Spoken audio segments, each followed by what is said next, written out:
Tonight's true story comes with a photo.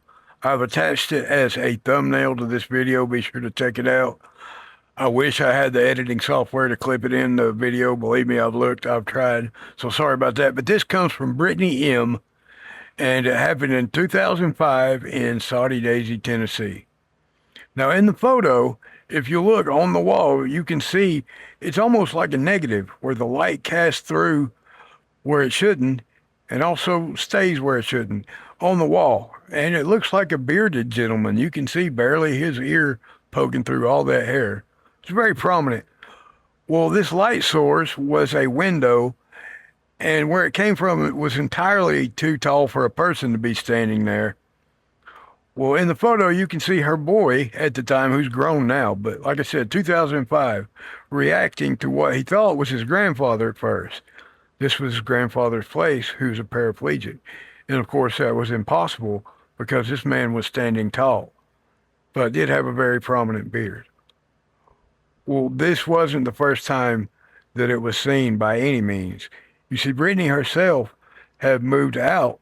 She was helping take care of her paraplegic father at this place. She had moved out not too long before after seeing this thing, twice at the foot of her brother's bed.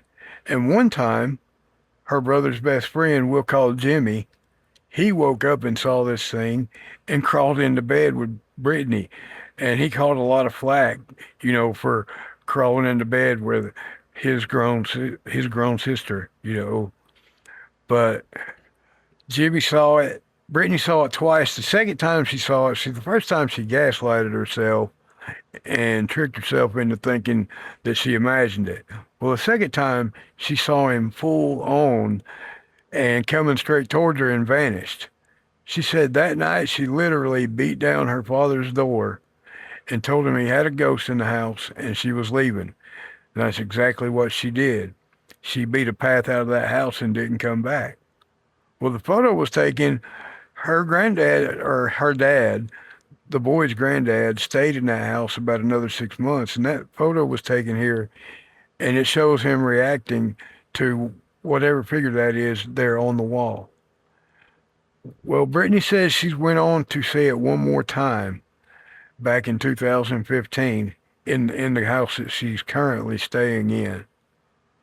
Well, she willed it or manifested somehow to tell this thing that it wasn't welcome, it was scaring her, and she hasn't seen it since. So we'll keep sending our positive vibes and prayers, Brittany, that stays happening and you don't see this fellow again.